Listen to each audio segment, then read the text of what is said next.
आप देख रहे हैं सैन्य सारांश चैनल। हाय हेलो नमस्ते, स्वागत है आपका हमारी रात की वीडियो में। आइए लेकर चलते हैं आपको रूस यूक्रेन युद्ध की यात्रा पर बीते 24 घंटे की ताजा तरीन खबरें आसान भाषा में मैं आपको देने की कोशिश करूंगा, समझाने की कोशिश करूंगा। पहली खबर हम देखते हैं, इस्माइल बंदरगाह से ये कुछ फोटोज और दृश्य निकल कर आए थे, जिनके आधार पर ये पहचाना गया था कि यहाँ पर बीते 24 घंटे में रात के समय में मोस्टली ड्रोन हमले हुए थे।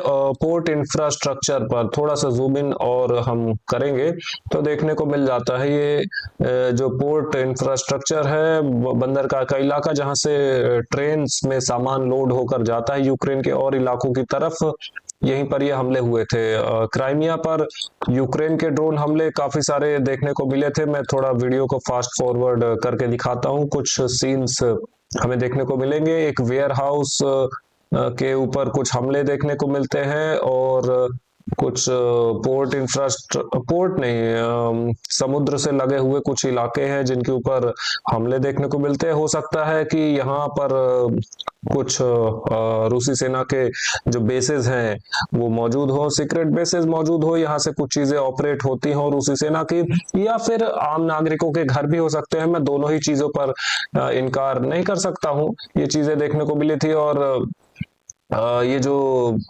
यूक्रेन की धरती जो कि बहुत लंबे समय से अब रूस के कब्जे में है, यहाँ पर से भी कुछ वीडियोस सेम निकल कर आए थे। एक अगेन हाँ वही वीडियो मैंने फिर से दिखा दिया, क्योंकि एक्चुअली ये एक जगह का वीडियो नहीं है। इसमें अलग अलग जो हमले देखे गए हैं ये अलग अलग इलाकों के हैं। बहुत अलग अलग जो इलाके हैं उन पर जो हमले हुए थे वहां से ये अलग अलग दृश्य पहचाने गए थे। अब जैसे आप देखेंगे ये सेम वीडियो फिर से प्ले हो गया। इसमें अलग अलग दृश्य अलग अलग इलाकों के हैं। जैसे ये हो गया, पहला ये हो गया, दूसरा ये हो गया, तीसरा क्राइमिया में हो गया, चौथा पांचवा, इस तरीके से ये पहचाने गए थे। चलते हैं यूक्रेन की यात्रा पर हम चल देंगे तो देखते हैं राजधानी कीव में बहुत कुछ देखने को मिला है। क्या हुआ है इस मैप के माध्यम से देखिए। ड्रोन हमला और मिसाइल हमले मुख्य रूप से हुए हैं। पीले रंग में जो हुआ है ये देखने को मिलता है कि तीन रंग की रेखा देखने को मिलती है। एक पीले रंग में, एक लाल रंग में, एक नीले रंग में, एक ऑरेंज रंग में, अलग अलग प्रकार की हमें देखने को मिलती हैं। जो बात करेंगे पीले रंग की रेखाएं हैं ये ड्रोन को दर्शाती हैं। नीले रंग की रेखाएं किंजल हाइपरसोनिक मिसाइल को, जितना मुझे ध्यान है, दर्शाती हैं। ऑरेंज रंग की रेखाएं इस्कंदर मिसाइल को दर्शाती हैं। लाल रंग की रेखाएं क्रूज मिसाइल्स को दर्शाती हैं। अब हम रिपोर्ट देखते हैं। रिपोर्ट में देखेंगे तो 559 का जिक्र देखने को मिलता है। थोड़ा सा जूम इन करके दिखाते हैं। 519 ड्रोन है, 10 arrow ballistic missile Kinjal hypersonic की मैंने बात की। हाँ ये एक बहुत बड़ी संख्या हो जाती है। और यूक्रेन ऐसा क्लेम कर रहा है कि 10 में से 6 किंजल हाइपरसोनिक मिसाइल्स को इन्होंने मार गिरा दिया। ये बात पूरी तरीके से झूठ है। इसका मैं आपको जीता जागता सबूत दूंगा जस्ट ये रिपोर्ट पढ़ने के बाद। और 7 क्रूज मिसाइल्स इस्कंदर के करके, या जो नेवी के जो जहाज हैं, जंगी जहाज, उनके द्वारा छोड़ी जाती है। 21 क्रूज मिसाइल X101, हाँ ये इस तरीके से देखने को मिलता है। और 2 क्रूज मिसाइल X-22 ये भी देखने को मिला था। अब बात करते हैं कि मैंने क्यों कहा कि यूक्रेन ने कोई Kinjal hypersonic missile most probably मार गिराए नहीं है। ऐसा मैं इसलिए कह रहा हूं कि ये देखिए इस वीडियो में पहले तो आप देखेंगे कि एक दो यहाँ पर कुछ छोटे छोटे एक्सप्लोजन देखने को मिलते हैं और फिर बाद में एक बहुत भारी एक्सप्लोजन हमें देखने को मिलता है। ये कीव के एयर डिफेंस सिस्टम जो है ये माल फंक्शन कर गए थे। माल फंक्शन यानी ये एक्सप्लोड हो गए। इतना ज्यादा इन पे स्ट्रेस देखने को मिला, इतना ज्यादा ये काम कर रहे थे कि इनमें कुछ टेक्निकल माल फंक्शन हुआ, या कि इनकी एयर डिफेंस मिसाइल इन्हीं के ऊपर आके फट गई, या फिर एयर डिफेंस मिसाइल फायर ही नहीं होने पाई और उसके पहले ही फट गई। कुछ भी करके ये 2-3 कारण ये बताए जा सकते हैं। लेकिन हाँ ये बात कंफर्म है कि एयर डिफेंस सिस्टम माल फंक्शन कर गए और एक्सप्लोड हो गए, जिसके कारण कुछ नुकसान भी यूक्रेनियन सेना को देखने को मिले थे। एग्जैक्टली कितने नुकसान थे इस बात को कह पाना थोड़ा सा मुश्किल बात है। खैर ये तो मैं नहीं बता पाऊंगा, ना कोई बता पाएगा एग्जैक्टली, क्योंकि ये खबरें ऑलरेडी छुपा दी गई हैं यूक्रेनियन सेना के द्वारा। लेकिन कुछ वीडियो दृश्य जो निकल कर आए हैं ये तो हम दिखा ही सकते हैं आप तक। एक और वीडियो लोड करके मैं आपको दिखाता हूँ। कीव से ये दृश्य है, रात में ये ज्यादातर हमले हुए थे या फिर अर्ली मॉर्निंग में ये हमले हुए थे। बिजली बहुत बहुत ज्यादा सीमित थी राजधानी कीव में, आप देख ही सकते हैं। एक और दृश्य मैं आपको दिखाता हूँ। दिखाने को तो बहुत सारे जो सीन्स हैं वो दिखाए जा सकते हैं, लेकिन मैं ज्यादा सीन्स नहीं दिखाऊंगा क्योंकि इससे वीडियो बहुत ज्यादा लंबी हो जाती है। एक ये जगह, ये ड्रोन हमले के बाद ये चीज देखने को मिली थी। अब सवाल उठता है कि इनका टारगेट क्या था। इनका टारगेट हमें मालूम है क्या टारगेट था। इनका टारगेट एनर्जी इंफ्रास्ट्रक्चर ही है मुख्य रूप से, क्योंकि यूक्रेन इनको रिस्टोर ना कर पाए अपनी एनर्जी फैसिलिटीज को, सबस्टेशंस को, हाइड्रो इलेक्ट्रिक पावर प्लांट्स को। इसके लिए ही ये सारे जो हमले हैं ये लगातार किए जा रहे हैं रूसी सेना के द्वारा। और कुछ राजधानी कीव के आसपास ये एक दो इलाके हैं जहां पर कुछ ड्रोन हमले देखने को मिले थे, लेकिन ओवरऑल जो हमले देखने को मिले थे, जैसा कि मैंने आपको दिखाया था, आप इसमें देख सकते हैं राजधानी कीव के आसपास के क्षेत्र में ही सारे हमले कंसंट्रेटेड थे। एक दो ओडेसा में थे और कुछ फ्रंट लाइन के आसपास। फ्रंट लाइन के आसपास वालों को तो हम काउंट नहीं करेंगे क्योंकि वो एक रोजाना होने वाली चीज है। ओडेसा में थोड़े से हमले हुए थे और बहुत सारे हमले राजधानी कीव और आसपास के क्षेत्र के आसपास ये देखने को मिले थे। आगे बात करेंगे। अब फ्रंट लाइन की ओर देखते हैं। फ्रंट लाइन में काफी कुछ बीत रहा है। ज़ापोरिज़िया फ्रंट लाइन बहुत एक्टिव है। वीडियो सबूत कंफर्मेशन के तौर पर तो नहीं निकल कर आ पाए हैं, लेकिन ये जो गांव आप देख पा रहे हैं, यहाँ पर खबर निकल कर आ रही है कि यह रूसी सेना एंट्री ले चुकी है और काफी सारी सफलता भी है।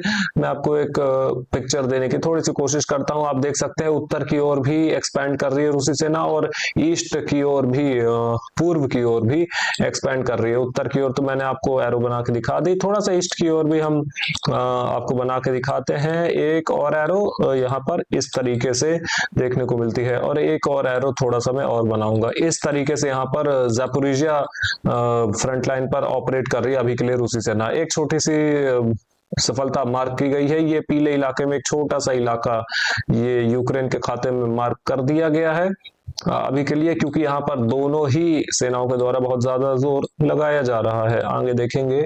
नीपर ग्रुप ऑफ फोर्सेस की रिपोर्ट, 55 यूक्रेनियन सैनिकों का जिक्र है। हुलियापोल शहर लगभग पूरी तरीके से आ चुका है रूसी सेना के नियंत्रण में। एफपीवी ड्रोन वीडियो सबूत यहां से निकल कर आए थे, जिसके आधार पर ये बदलाव कर दिए गए हैं। लाल रंग में आप देख सकते हैं ये रिहायशी इलाका है और पूरा अगर ना भी माने, चलिए एक बार को मानते हैं क्योंकि हम वीडियो सबूत के आधार पर ही काम करते हैं या फिर ऑफिशियल जो रक्षा मंत्रालय की रिपोर्ट है उनके आधार पर, तो 90%, 95%, हाँ 90 to 95% तक ये जो शहर है ये आ चुका है रूसी सेना के नियंत्रण में। रिपोर्ट पढ़ेंगे वॉस्टॉक ग्रुप ऑफ फोर्सेस की। इसमें क्या लिखा है? इसमें 220 यूक्रेनियन सैनिक, एक टैंक और 9 आर्मर्ड फाइटिंग व्हीकल और कुछ मोटर व्हीकल्स और इत्यादि ये सब नुकसानों का जिक्र था। सेंटर ग्रुप ऑफ फोर्सेस की रिपोर्ट रास्ते में मुझे मिल चुकी है। इसमें 440 यूक्रेनियन सैनिकों का नुकसान लिखा है। मारे जाने वाले सैनिक और घायल सैनिक दोनों की संख्या को जोड़ दें। एक और सफलता यूक्रेन के नाम ये देखने को मिलती है। मैं इसको नीले रंग में एरो के माध्यम से मैं दिखाने की कोशिश करता हूं। यहाँ पर काउंटर अटैक्स कुछ सफलता दे पा रहे हैं यूक्रेन को। में भी यहाँ पर रूसी सेना को कुछ समस्याएं हो रही हैं या फिर ट्रंप को दिखाने के लिए यूक्रेन के द्वारा ये किया जा रहा है, क्योंकि आज ज़ेलेंस्की ट्रंप से मिलने के लिए अमेरिका गए हुए हैं और एक फाइनल मीटिंग हो रही है। आखिरी मौका है ट्रंप के पास कुछ करने का इस युद्ध में। हालांकि ये आखिरी मौका भी खो देंगे ट्रंप और कुछ नहीं कर पाएंगे, क्योंकि जब ज़ेलेंस्की ही कुछ करना नहीं चाहते तो फिर इस बात का कोई ज्यादा चर्चा करने का अर्थ नहीं है। जो 20 पॉइंट का अपना प्लान ज़ेलेंस्की ने दिया है ट्रंप को और जो पेश किया जाएगा रूस को, उसके ऊपर रूस ने पहले से ही कह दिया है कि रूस और अमेरिका जिस ओर काम कर रहे हैं शांति को लेकर, उस प्लान से ये जो 20 पॉइंट का जो ज़ेलेंस्की का प्लान है इसका कोई लेना देना नहीं है। ये एक अलग प्लान है। ये यूक्रेन की मान्यता है, ये ज़ेलेंस्की की मान्यता है और अमेरिका और रूस की इससे मतलब कोई इनका लेना देना नहीं है, अमेरिका और रूस का। 115 यूक्रेनियन सैनिकों का नुकसान लिखा था युग ग्रुप ऑफ फोर्सेस की रिपोर्ट में।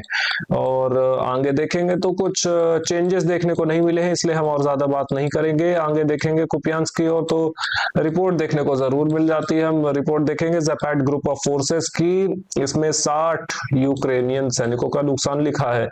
और एक और रिपोर्ट है मेरे ख्याल से, नहीं, यहाँ पर report by the press centre chief of Zapad group of forces, यहाँ पर लिखा था कि बीते 2 दिन में 5 काउंटर अटैक्स एनिमी के द्वारा किए गए हैं, यानी यूक्रेनियन सेना के द्वारा किए गए हैं, जिनको कि विफल किया गया है।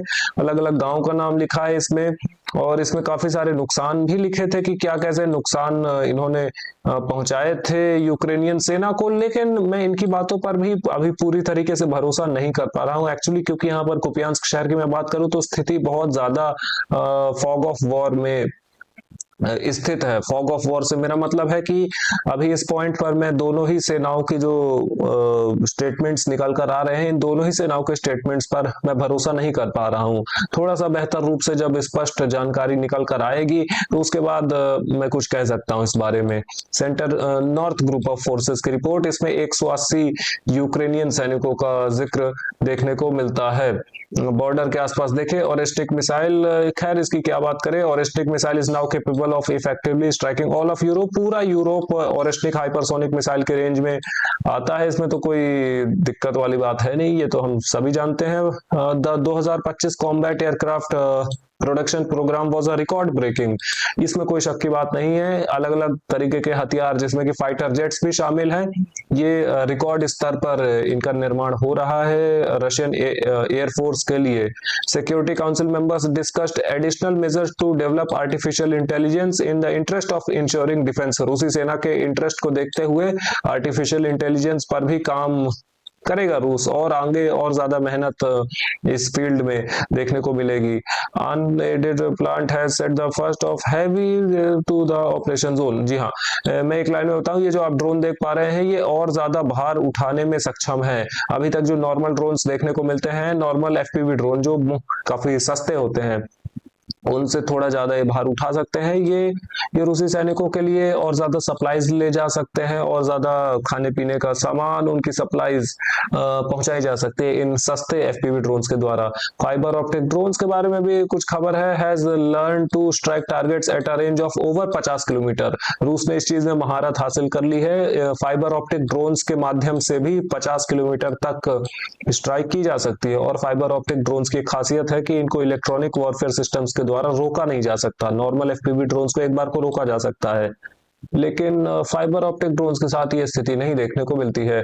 मैं आखिरी कुछ खबरों के लिए राजधानी कीव का रुख कर लेता हूं। यहाँ पर टैंक्स के बारे में खबर थी, कुछ यूज्ड टैंक्स दिए गए हैं यूक्रेन को एक और नाटो देश के द्वारा, नाम मैंने हाईलाइट कर दिया है, इसमें कोई बड़ी बात नहीं है, ऐसी चीजें आती रहती है। M80 और M84 करके ये लाइट टैंक्स हैं, ये कोई बहुत अच्छे टैंक्स है नहीं, ये लाइट टैंक्स की गिनती में इनको रखा जाता है आमतौर पर। ये कुछ बहुत ज्यादा कर नहीं पाएंगे फ्रंट लाइन पर, बाकी हथियार नहीं कर पाए तो ये क्या खाक कर लेंगे। Other statements by Zelensky, Russia is bypassing our air defence line thanks to Belarus की सहायता से रशिया यूक्रेन की एयर डिफेंस लाइन को बाईपास कर पा रहा है, ऐसा ज़ेलेंस्की ने कहा था। कुछ और बातें भी इन्होंने कही थी। We discussed preparation for the US talks with the president of Finland. इन बातों का क्या ही अर्थ है, कोई अर्थ नहीं है। सिक्योरिटी गारंटीज के बारे में हवा हवाई बातें, पीस कीपिंग फोर्सेस के बारे में हवा हवाई बातें, और कुछ इंटेलिजेंस चीफ के द्वारा यहाँ पर स्टैट्स इनके द्वारा बताए गए थे कि रशिया 2026 टारगेट इस 4,09,000 अकॉर्डिंग टू दिस इतने सैनिक रूस भर्ती करना चाहता है। इलेक्शंस के बारे में कुछ हवा हवाई बातें, और रशियन लैंग्वेज के बारे में कुछ हवा हवाई बातें हैं। इस वीडियो के लिए इतना ही, लाइक करें, सब्सक्राइब करें, शेयर करना मत भूलिएगा ऐसे इन्फॉर्मेटिव वीडियोस देखने के लिए रोजाना। Have a good day, bye bye.